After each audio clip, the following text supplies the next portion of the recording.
Hello, everybody. My name is Samantha Gladish, and I am a hormone nutritionist. And today we are going to talk about sleep. It is a topic that I absolutely love to talk about, and it's something that is often overlooked and undermined when we think about balancing our hormones, when we think about weight loss, and just overall feeling really, really good and supporting our vitality. We often neglect sleep. Many of us are so quick to jump on, the next fad diet, and we often neglect the things that are free in our life, right? Things like deep breathing and movement and exercise and sleep. These are things that really, really move the needle when it comes to balancing and supporting and optimizing our hormones. So today, I would love to share some benefits of sleep so you can really understand the importance of it and why we want to be including it in a healthy hormone balancing routine. And I want to give you some really great tips so that you can have a really great sleep tonight. Okay. So first off, the importance of sleep, what you really have to understand here is that if you're not sleeping, you're not healing. Your body needs that rest and restoration and that rejuvenation at night. It's really an opportunity for your body to detox, for your body to really eliminate different waste products. There's a lot of different metabolic processes that happen in the middle of the night, and our cortisol and our insulin are also very much impacted by our sleep. Our cortisol is our stress hormone, and we often hear how cortisol and stress, it all gets a really bad rap, right? And we hear how cortisol is a really bad thing, but it's not. Cortisol isn't bad. Cortisol is a really important hormone, and we don't want too high. We don't want too low. We just want it in the right amount. But if we're not actually getting adequate sleep, our cortisol, our stress hormones will start to rise. And what ends up happening is when those stress hormones start to go up, it also starts to impact our insulin levels. And insulin is a hormone that really allows us to take sugar and carbohydrates and glucose from our food and turn it into usable energy. And so if that cortisol goes up a little bit too high because we're not sleeping well, or we have a lot of stress going on, that cortisol is going to communicate with your insulin, and your insulin is going to get a little bit, out of whack. And guess what? Cortisol and insulin are both fat storing hormones. So we really want to make sure that we're getting adequate sleep because it's actually going to support the cortisol and the insulin. Okay. So if you're not sleeping, you're not healing. And I really want you to make this a big priority in your healing regimen and in your daily routine. Now, I think back to my days in my 20s when I used to bartend. And at that time, I was also in my early 20s. I was in university, and I was, paying to go to school, and I was bartending, 3, sometimes 5 nights a week. And I would get to the bar at 4 or 5 o'clock in the afternoon, like early evening, and I would prep the bar, and then I would work till like 2 a.m. And then I would get home at like 3, and then I'd go to sleep, and I wouldn't get up till like sometimes 11 or noon. And my sleep schedule was so thrown off. Now, the thing is, in my 20s, my body could technically handle something like that, right? But nowadays, as I'm sure many of you can relate, you can't stay awake past 10 o'clock at night, right? What we did in our 20s can no longer serve us where we are now as we move into our 30s and our 40s and our 50s and beyond. And so our bodies were really resilient back then in our 20s. And so this is why it's so important to focus on sleep, because that resiliency starts to change as we start to age. And so it might sound really silly, but one of the things we can do to optimize our sleep is to focus on the things that we do while we are awake. And I know that might sound strange, right? But I am going to give you some tips for actually, sleep at nighttime specifically, but during the day matters as well, because when the sun rises, our cortisol is going to be at its highest in the morning. Our cortisol is going to allow us to rise out of bed in the morning. It's really what gets us up in the morning, and it's what gives us some of that energy as well. And so when the sun is setting at night, and the moon is starting to rise, our cortisol levels are going to drop. And this is going to allow us to really slow down and to relax and get ready for bed. And so melatonin, your sleepy hormone, is like your body's internal clock. It's a very powerful hormone. It's an antioxidant and is going to allow you to get a really good deep sleep.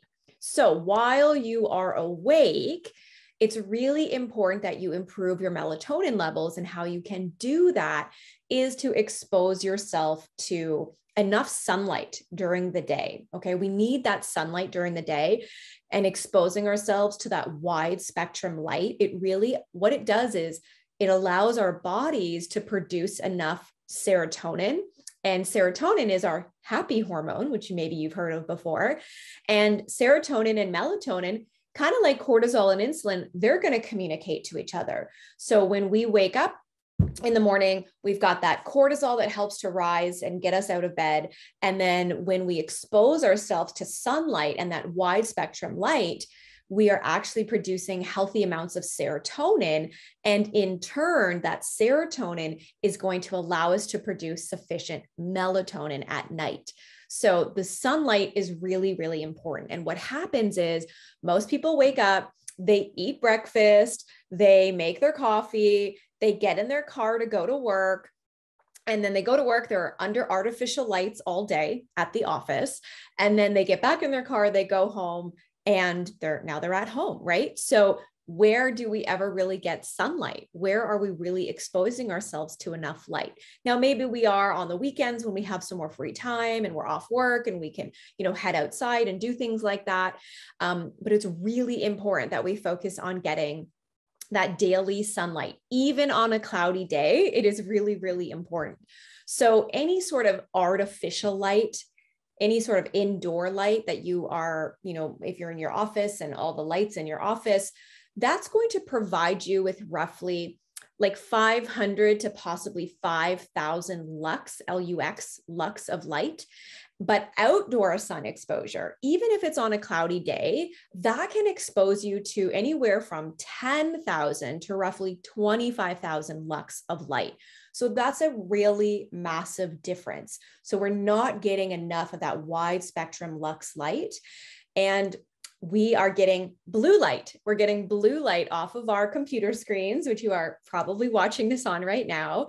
We are getting blue light from our phones, our TV screens, and this actually has a direct impact on lowering our melatonin levels. So just like we want to avoid junk food, we want to be really conscious of junk light. That's kind of like how I like to break it down. So one of the ways that we can do this is by wearing blue blocking glasses. I normally have a pair around here to show you. I actually don't have them here on hand, but they, may not look the prettiest, but you can order them on Amazon and online. There's all kinds of places that you can go and order blue blocking glasses from. They are really great for blocking that blue light from your computer screen. So if you are sitting in front of a computer all day, I highly recommend that you wear those blue blocking glasses. Even if at nighttime you're winding down and maybe you're watching something on Netflix or you're watching a movie, even wearing those glasses at night can be really beneficial. So it can block some of that blue light coming off of the TV screen, and also making sure that your devices are away at night and you put them away.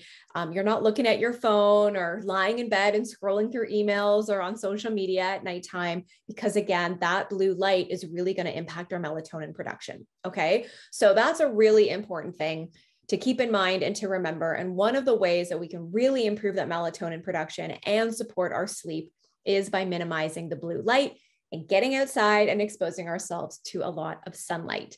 So where I'm actually sitting right now in my office at home, I have 3 great big windows in front of me, and there's a lot of natural light that comes in, which is really great. But because there's windows there, of course, I'm still not getting that impact of actually being outside and exposing myself to the light. So again, even on a cloudy day, you want to make sure you do that. So maybe in the morning when you wake up, I know everybody in terms of climate and where you live, it can be very different in terms of temperatures. It's very cold where I live in Canada, in Ontario, obviously during the winter months. So to wake up and want to go outside first thing in the morning when it's like -15 or something, that's not very exciting. But I do have a dog, so I have to walk her in the morning, and of course, again at nighttime. So getting outside and exposing myself to that light is really beneficial. So if you have an animal, or maybe you need to get a dog, so that will encourage you to go outside and expose yourself to that morning light. Okay. So some other things that I want you to keep in mind when it comes to sleep. Food. Okay. This is going to be really important in terms of optimizing your diet, of course, and what you're eating throughout the day, and really giving yourself a bit of time before you go to bed so that you're not going to bed on a full stomach. A lot of times we're snacking at night and we're enjoying something at night because maybe we're again in front of the TV watching a movie or something like that. And maybe we're having a dessert or something. Now, the thing is, there could be a lot of sugar in that, and that sugar is going to cause your blood sugar to be very erratic. And when that blood sugar is very erratic, what often happens is we will wake up in the middle of the night.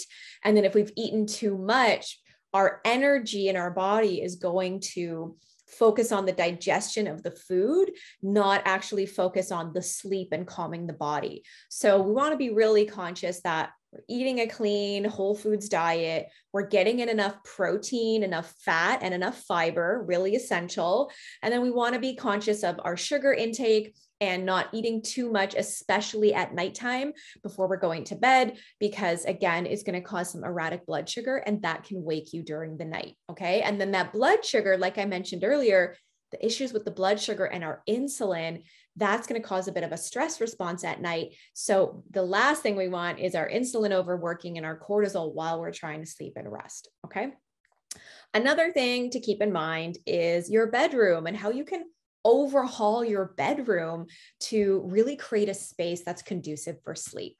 So no phones. That's the rule in our house. We do not let phones into our bedroom. No office work or anything like that. And another thing is no bright lights. So if you have a night light in your room, if too much outdoor light, through your curtains is coming through, you might want to consider getting blackout blinds, or you might even want to use like a sleep mask. That can be really beneficial as well. Okay. So really important that you minimize that light that's coming into the bedroom, because it could be really overwhelming and that's going to impact your melatonin production. So blackout blinds, wear a sleep mask. I actually started wearing like a sleep mask just a few months ago, and it's made a massive difference, really making everything super black and super dark. And then I could actually get a much deeper sleep that way.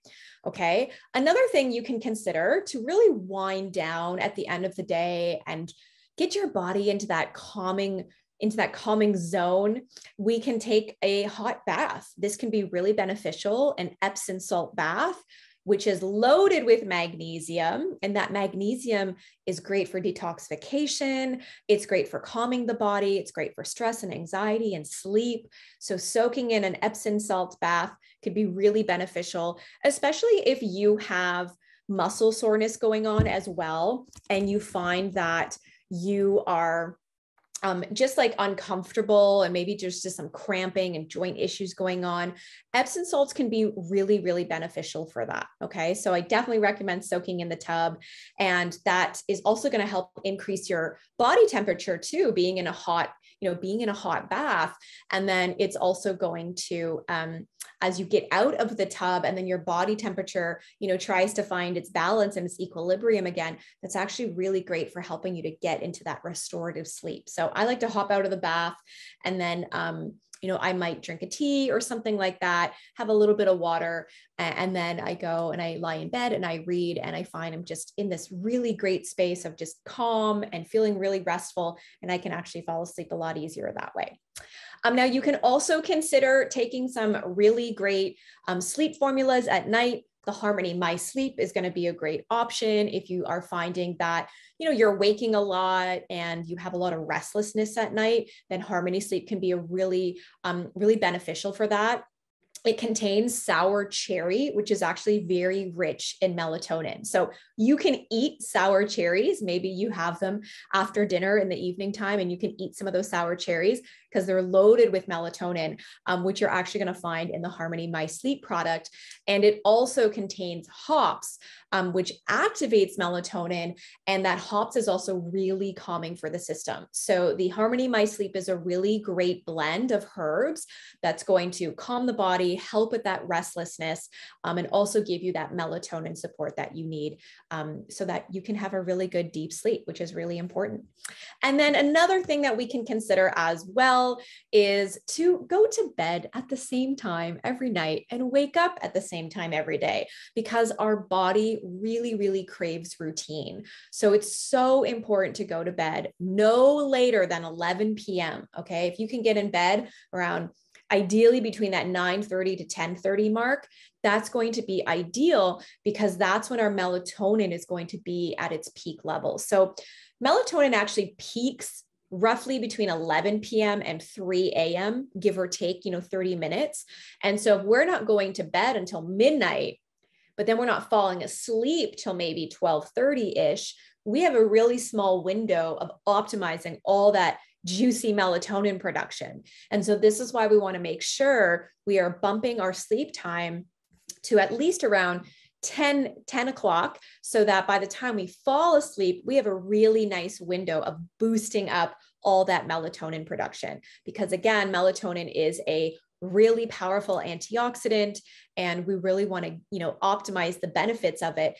But if we go to bed too late, we're just not going to get those benefits.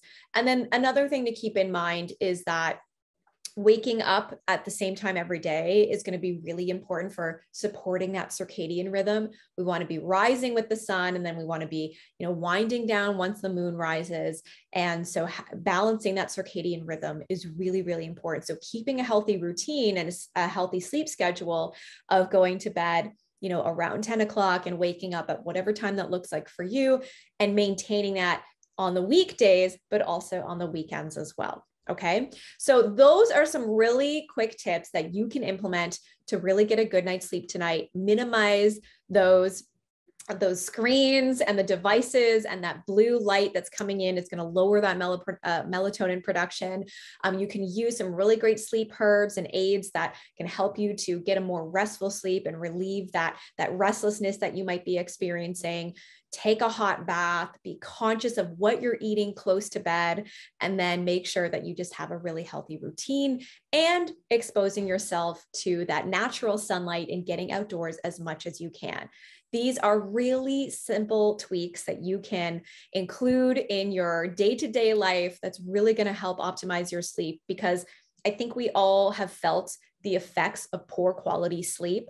And it's no fun, right? I cannot function if I don't have enough sleep.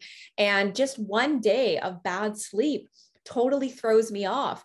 I find the next day I'm craving more sugar. I feel really irritable and really moody, and I don't want to feel like that. So my sleep is a really important priority, and I really hope that you make it a priority for yourself as well. So if you have questions, don't hesitate to reach out to me. You can find me over on Instagram at Holistic Wellness Foodie. You can also send me an email, samantha@holisticwellness.ca.